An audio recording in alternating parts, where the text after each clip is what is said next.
Shalom semuanya. Waktu berjalan begitu cepat. Dengan tidak terasa kita memasuki hari pertama tahun 2026. Tema tahun 2026 adalah tahun amanat agung. The Year of Great Commission. Ayat emasnya diambil dari Matius 28 ayat 18 sampai dengan 20 dan Matius 24 ayat 14. Kita baru saja meninggalkan tahun 2025. Tahun penuaian. The Year of Harvest. Tahun 2025 juga tahun yang sukar, sulit, peperangan, bencana alam, ketidakpastian, krisis ekonomi yang semakin intens. Meskipun demikian, memasuki tahun 2026 kita harus berani berkata bahwa tahun 2026 akan lebih baik dibanding tahun 2025. Yang percaya katakan amin. Apa dasar kita untuk percaya bahwa tahun 2026 akan lebih baik dibanding tahun 2025? Alasan pertama, sesuai dengan ratapan 3 ayat 22 dan 23. Tak berkesudahan kasih setia Tuhan. Tak habis-habisnya rahmatnya. Selalu baru tiap pagi. Besar kesetiaanmu. Kita harus percaya bahwa kasih setia Tuhan selalu baru tiap pagi. Selalu baru tiap minggu. Selalu baru tiap bulan. Dan selalu baru tiap tahun. Haleluya. Alasan kedua, sesuai dengan ratapan 3 ayat 24 yang berkata, Tuhan adalah bagianku atau jiwaku. Oleh sebab itu aku berharap kepadanya. Jadi kalau kita berharap kepada Tuhan, maka kita akan berani berkata bahwa tahun 2026 akan lebih baik dari tahun 2025. Haleluya. Orang yang berharap Tuhan diperbarui kuatnya. Terbang dengan saya Raja Wali, berlari tiada penat, berjalan tiada lelah, ajarku harapkan Tuhan. Berlari tiada penat, berjalan tiada lelah, harapkan Tuhan. Alasan ketiga, mengapa kita berani berkata bahwa tahun 2026 akan lebih baik dibandingkan tahun 2025?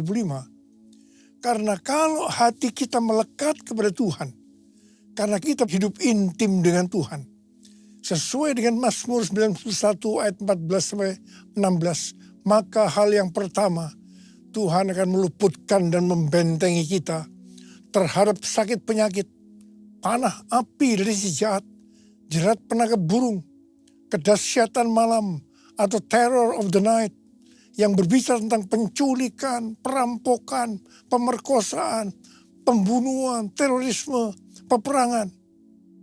Hal yang kedua, Tuhan akan menjawab ketika kita berseru pada masa kesesakan. Dan hal ketiga, Tuhan akan memuliakan kita. Hal yang keempat, Tuhan akan memberikan panjang umur dengan berkat yang melimpah. Hal yang kelima, Tuhan akan memberikan keselamatan. Haleluya!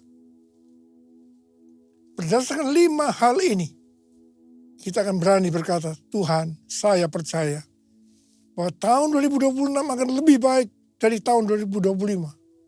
Yang percaya katakan amin. Alasan keempat, mengapa kita berani berkata bahwa tahun 2026 akan lebih baik dibandingkan tahun 2025? Karena kita memasuki tahun 2026, tahun amanat agung. Yang berarti kita akan lebih dipakai Tuhan dalam proses penyelesaian amanat agung. Maka kita akan berani berkata bahwa tahun 2026 akan lebih baik dibandingkan tahun 2025. Amin. Aku percaya berkat-Mu atasku melimpah, kebajikan, kemurahan selalu mengikutiku. Ku puji, ku sembah Kau Tuhan. Ku puji, ku sembah Kau Tuhan. Ku puji, ku sembah Kau Yesus. Tahun 2026 adalah tahun amanat agung, the year of the Great Commission. Istilah amanat agung dipopulerkan oleh Hudson Taylor, seorang misionaris kedaratan Cina pada abad ke-19. Hudson Taylor terkenal dengan kutipannya, amanat agung bukanlah sebuah pilihan untuk dipertimbangkan, melainkan sebuah perintah untuk ditaati. Yang dimaksud dengan amanat bukanlah sekedar perintah, tetapi satu perintah pengutusan yang diperlengkapi dengan kuasa dan otoritas ilahi. Sesuai dengan perkataan Yesus dalam Matius 28 ayat 18 dan 19. Kepadaku telah diberikan segala kuasa di sorga dan di bumi. Karena itu pergilah, jadikanlah semua bangsa muridku. Setiap kali kita berbicara tentang amanat agung, maka kita diingatkan tentang tahun 2033. Sebenarnya ada apa dengan tahun 2033? Tahun 2033 adalah peringatan 2000 tahun Tuhan Yesus disalibkan, mati, bangkit, naik ke surga. Peringatan 2000 tahun pencurahan Roh Kudus yang berarti hari ulang tahun gereja yang ke-2000. Peringatan ke-2000 tahun dimulainya amanat agung. Tetapi beberapa tahun terakhir ini, Tuhan berbicara kepada gerejanya. Banyak organisasi-organisasi, aliran-aliran kekristenan yang mempunyai visi yang sama, yaitu target penyelesaian amanat agung tahun 2033. Waktu Tuhan Yesus ditanya oleh murid-muridnya tentang tanda kedatangannya yang kedua kali dan tanda akhir zaman. Salah satunya Tuhan Yesus menjawab dalam Matius 24 ayat 14 yang berkata, dan Injil kerajaan ini akan diberitakan di seluruh dunia menjadi kesaksian bagi semua bangsa. Sesudah itu barulah tiba kesudahannya. Dengan perkataan lain, kalau amanat agung selesai, maka sesudah itu barulah Tuhan Yesus datang yang kedua kali. Kata sesudah itu tidak ada seorang pun yang tahu itu kapan. Bisa 1 hari, 1 minggu, 1 bulan, 1 tahun, atau beberapa tahun, yang jelas tidak akan lama. Mengapa? Sebab Tuhan Yesus berkata, aku datang segera. Jadi kalau Tuhan Yesus memberikan target penyelesaian amanat agung tahun 2033 bagi gerejanya, artinya tinggal 7 tahun lagi. Saya tidak berkata, sekali lagi, saya tidak berkata bahwa tahun 2033 Tuhan Yesus pasti datang. Ini tidak alkitabiah. Tapi kalau dikatakan tahun 2033 Tuhan Yesus bisa datang, ini alkitabiah. Karena kedatangannya bisa sewaktu-waktu. Saya mau mengajak kita semua agar semakin hidup intim dengan Tuhan. Banyak berdoa, memuji dan menyembah Tuhan dan terus berjaga-jaga.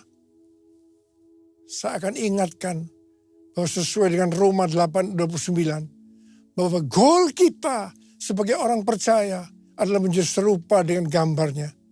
Artinya menjadi murid Kristus. Untuk bisa menjadi murid Kristus, kita harus melakukan seperti apa yang terdapat dalam 1 Yohanes 2 ayat 6 yang berkata, barang siapa mengatakan bahwa ia ada di dalam dia, ia wajib hidup sama seperti Kristuslah hidup. Kalau kita hidup sama seperti Kristuslah hidup, maka kita akan menjadi serupa dengan gambarnya. Artinya menjadi murid Kristus. Tugas utama dari murid Kristus adalah menjadikan semua bangsa murid Kristus. Artinya menyelesaikan amanat agung. Hal ini sesuai dengan Matius 28 ayat 18 sampai dengan 20. Tuhan, ini aku, jadikanlah ku alatmu untuk memberitakan Injilmu. Tuhan, ini aku, jadikanlah ku hambamu untuk melakukan firman-Mu. Penuhi hidupku dengan Roh-Mu, agar ku jadi saksi-Mu. Pakailah hidupku dan urapilah untuk kemuliaan nama-Mu. Untuk kemuliaan nama-Mu. Sebagai murid-murid yang menerima amanat agung dari Tuhan Yesus, kita harus belajar cara Yesus melakukannya. Sehingga kita bisa menjangkau dunia dalam 7 tahun ke depan sampai tahun 2033. General Assembly yang ke-14 dari World Evangelical Alliance di Korea Selatan tanggal 27 sampai 30 Oktober 2025 yang lalu. Temanya adalah The Gospel for Everyone by 2033. Sebuah visi global bahwa Injil akan dijangkau ke semua orang dan semua bangsa hingga tahun 2033. Di sini Rick Warren menyampaikan tentang metode Yesus untuk menyelesaikan amanat agung yang berlaku di mana saja dan kapan saja. Metode ini disingkat dengan PEACE. P, pass on the good news. Sampaikan kabar baik, Injil kepada orang lain. E, equip disciples. Perlengkapi para murid agar mereka bisa bertumbuh dan melayani. E, alleviate suffering.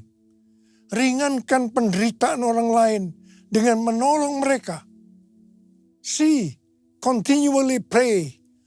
Berdoa terus-menerus. E, establish new churches. Dirikan gereja-gereja baru. Jadi ada 5 hal metode Yesus untuk menyelesaikan amanat agung. Yang pertama, sampaikan kabar baik, Injil kepada orang lain. Yang kedua, perlengkapi para murid agar mereka bisa bertumbuh dan melayani. 3, ringankan penderitaan orang lain dengan menolong mereka. 4, berdoa terus-menerus. Dan yang kelima, dirikan gereja-gereja baru. Perlu digarisbawahi bahwa kita harus melakukan semuanya ini seperti Tuhan Yesus melakukannya agar amanat agung selesai. Supaya kita bisa melakukan seperti Yesus melakukan sehingga amanat agung selesai, maka kita harus memiliki sifat atau karakter yang benar sebagai murid Kristus. Alkitab memaparkan karakter ini dalam 4 gambaran, yaitu anak kecil, prajurit, olahragawan, dan petani. Yang pertama, untuk bisa menyelesaikan amanat agung diperlukan karakter seperti anak kecil. Tuhan Yesus berkata dalam Matius 18 ayat 3 dan 4, sesungguhnya aku berkata kepadamu, jika kamu tidak bertobat dan menjadi seperti anak kecil ini, kamu tidak akan masuk ke dalam kerajaan surga. Oleh sebab itu, siapa saja yang merendahkan diri dan menjadi seperti anak kecil ini, dialah yang terbesar dalam kerajaan surga. Anak kecil biasanya suka menangis, sangat bergantung dan percaya kepada orang tuanya, dan tidak suka berbohong. Kalau kita mau merendahkan diri dan menjadi seperti anak kecil ini, maka kita akan menjadi yang terbesar dalam kerajaan surga. Kalau kita berada dalam hadirat Tuhan, pasti kita akan menangis. Karena di hadirat Tuhan ada sukacita, ada kasih, ada nikmat senantiasa. Karena itu harus banyak berada dalam hadirat Tuhan. Yang mau katakan amin. Kita harus bergantung dan percaya kepada Tuhan. Bukan kepada yang lain-lain. Seperti bergantung kepada strategi manusia. Kita tidak boleh berbohong. Sebab orang yang suka berbohong, bapaknya adalah iblis. Untuk menyelesaikan amanat agung, gereja harus rendah hati. Bergantung dan percaya pada pimpinan Tuhan. Tidak salah kalau gerejanya menjadi besar, tapi dengan cara-cara yang benar di hadapan Tuhan. Banyak berdoa, memuji dan menyembah Tuhan, agar makin peka terhadap tuntunan Tuhan. Gereja Tuhan harus berkolaborasi, karena itu gereja harus rendah hati. Yesus, ku sembahkan, sujud di hadapan-Mu, keinginan dalam hidupku hanya untuk menyembah-Mu. Yesus, ku sembahkan, sujud di hadapan-Mu, keinginan dalam hidupku hanya untuk menyembah-Mu, hanya untuk menyembah-Mu.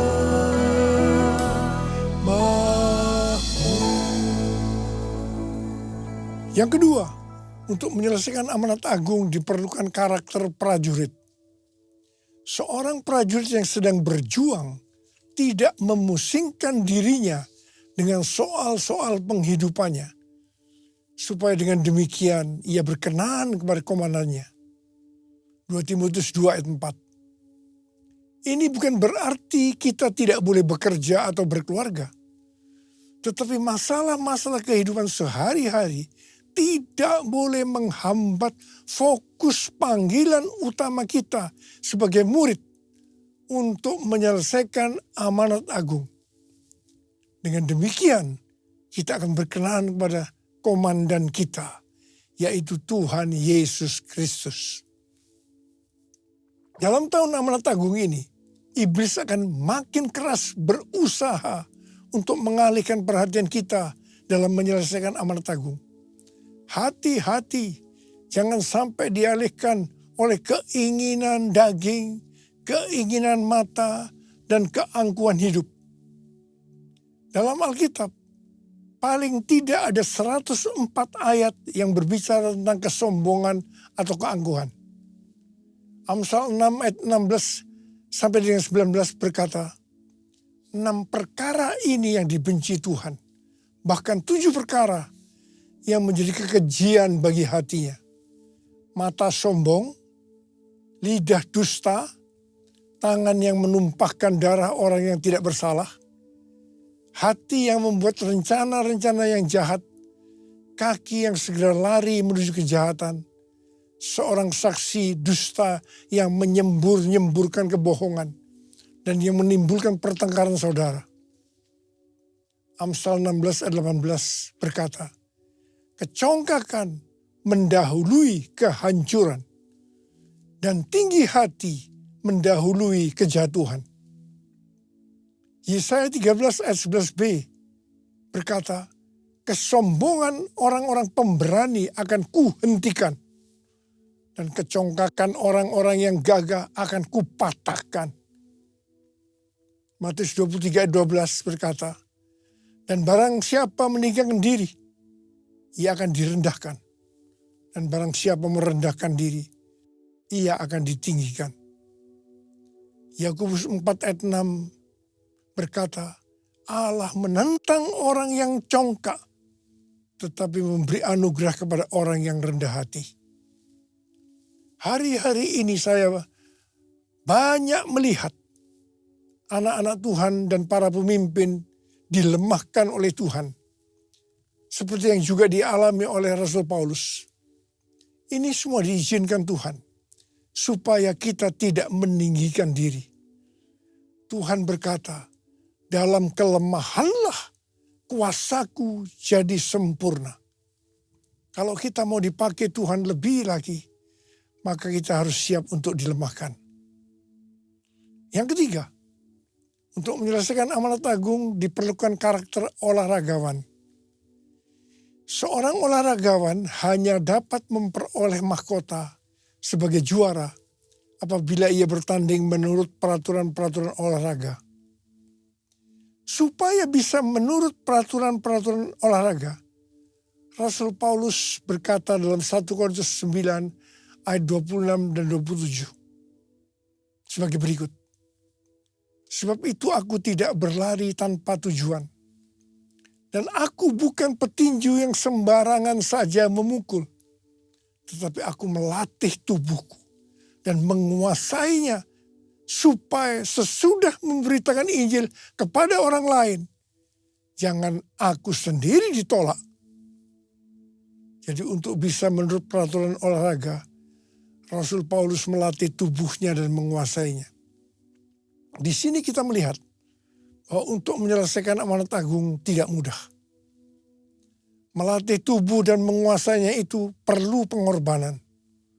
Hal ini perlu kita lakukan supaya seperti yang Rasul Paulus katakan, supaya sesudah aku memberitakan Injil kepada orang lain, jangan aku sendiri ditolak.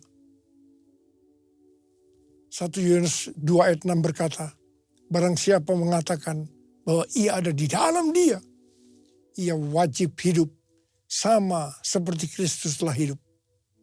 Ini harus dilakukan kalau mau pelayanan kita dalam menyelesaikan amanat agung seperti metode yang Yesus lakukan. Sehingga kita akan melihat tahun 2033 target penyelesaian amanat agung terjadi. Haleluya. Yang keempat, untuk menyelesaikan amanat agung diperlukan karakter petani. Alkitab menggambarkan sosok petani yang sabar, tekun, dan setia menabur. Petani tahu bahwa hasil tidak instan. Ia menabur, menyiram, menunggu, dan memelihara. Demikian juga dengan penyelesaian amanat agung. Hasilnya tidak instan. Ini bukan pekerjaan sehari. Kita harus menabur setiap hari. Menabur penginjilan lewat hubungan pribadi. Menabur kesaksian lewat pekerjaan dan profesi. Menabur tenaga dan waktu untuk pemuritan. Menabur kasih untuk meringankan penderitaan. Menabur doa tanpa henti. Menabur untuk pendirian gereja-gereja baru. Semua yang menabur pasti menuai. Saya mengajak untuk menabur semua hal ini setiap hari. Sampai amanat agung selesai. Dan setelah itu Tuhan Yesus datang kembali.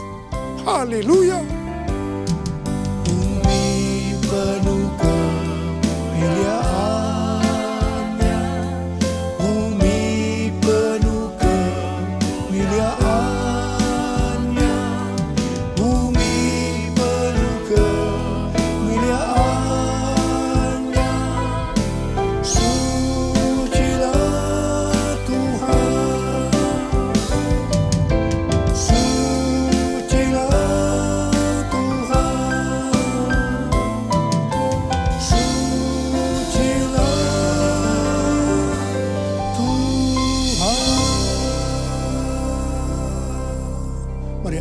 kita di hadapan Tuhan. Kita sembah Dia. Mulai berbahasa roh.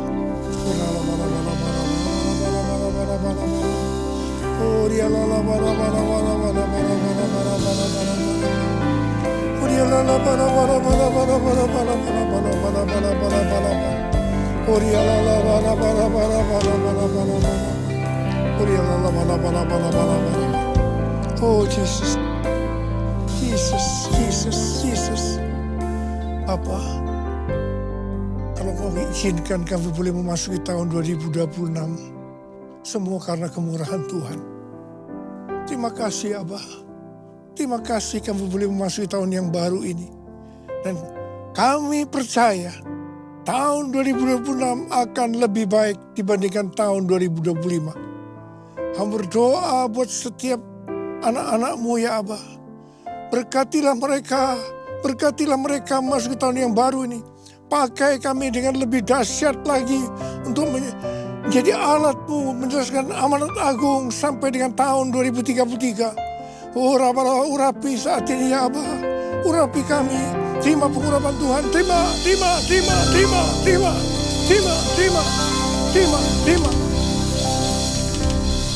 Dalam nama Yesus. Amin. Kita akan masuk dalam perjamuan kudus. Saudara, perjamuan kudus adalah perjamuan Tuhan Yesus sendiri. Kita akan mengingat ayat ini. Sebab setiap kali kamu makan roti ini dan minum cawan ini, kamu memberitakan kematian Tuhan sampai Ia datang. Perjamuan kudus adalah perjamuan Tuhan Yesus sendiri. Setiap kali kita masuk dalam perjamuan kudus, Tuhan Yesus selalu berkata, biarlah ini menjadi peringatan akan daku. Karena itu mari, arahkan hati kita kepada kebaikan Tuhan. Ingat kebaikan Tuhan, tundukkan kepala. Tuhan, siapakah kami sebelum kami mengenal Engkau? Kami semua orang berdosa. Upah dosa adalah maut, mati. Tapi Engkau yang tidak berdosa telah dijadikan dosa oleh karena kami. Engkau harus turun dari surga mulia.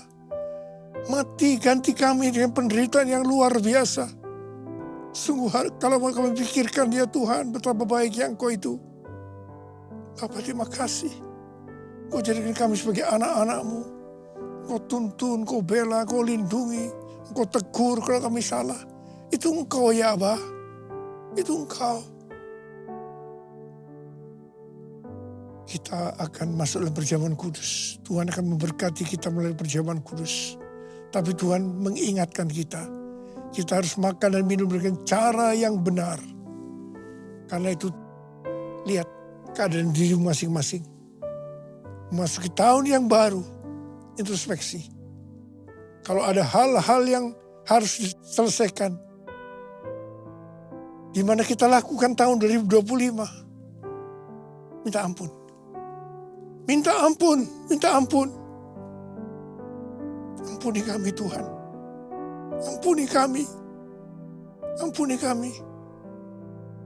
Apa Engkau melihat anak-anak-Mu yang sedang menyelesaikan segala sesuatu dengan Tuhan? Ampuni kami ya Abah. Layakkan kami untuk masuk dalam perjamuan kudus. Kami akan masuk dalam perjamuan kudus dengan hati yang penuh ucapan syukur. Dalam nama Yesus kami berdoa. Amin. Mari kita angkat roti di tangan kanan kita tinggi-tinggi. Sebab apa yang telah kuteruskan kepadamu telah aku terima dari Tuhan. Yaitu bahwa Tuhan Yesus pada malam waktu Ia diserahkan mengambil roti. Dan sesudah itu Ia mengucap syukur atasnya. Dia memecah-mecahkannya dan berkata, inilah tubuhku yang diserahkan bagi kamu. Perbuatlah ini menjadi peringatan akan aku. Sudah dikasih Tuhan, bukan roti yang kita pecah-pecahkan ini adalah persekutuan kita dengan tubuh Kristus. Mari kita makan dalam nama Yesus.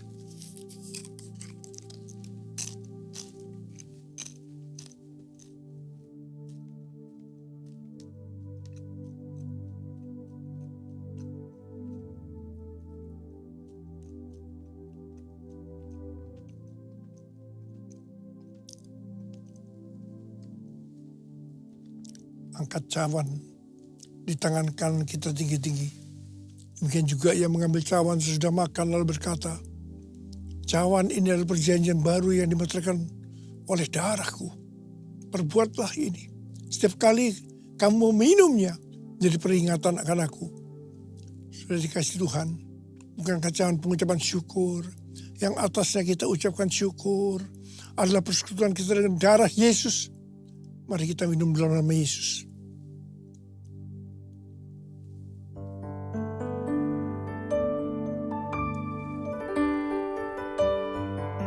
Ucapkan syukur dan terima kasih. Dengan suara, jangan diam. Tuhan, terima kasih ya Tuhan. Terima kasih ya Tuhan, terima kasih. Terima kasih ya Tuhan, terima kasih ya Tuhan. Ya Tuhan, Tuhan terima kasih. Ora laba. Ya laba. Bapa terima kasih. Terima kasih. Saat ini kau sudah menyembuhkan yang sakit. Kau sudah membebaskan yang terikat. Kau menghibur yang susah. Kau menguatkan yang lemah. Kau memberikan pengharapan yang baru buat anak-anakmu. Memasuki tahun 2026. Tuhan terima kasih. Terima kasih. Terima kasih. Ucapkan terima kasih. Terima kasih. Terima kasih. Yesusku. Terima kasih. Yesusku. Puji syukur hanya bagi Tuhanku. Terima kasih. Yesusku. Terima kasih. Yesusku. Puji syukur hanya bagi Tuhanku.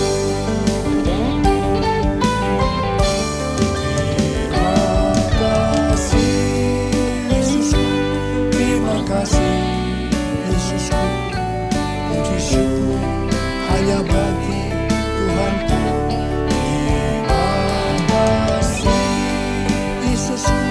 Terima kasih Yesusku. Puji syukur hanya bagi Tuhanku. Puji syukur hanya bagi Tuhanku. Puji syukur hanya bagi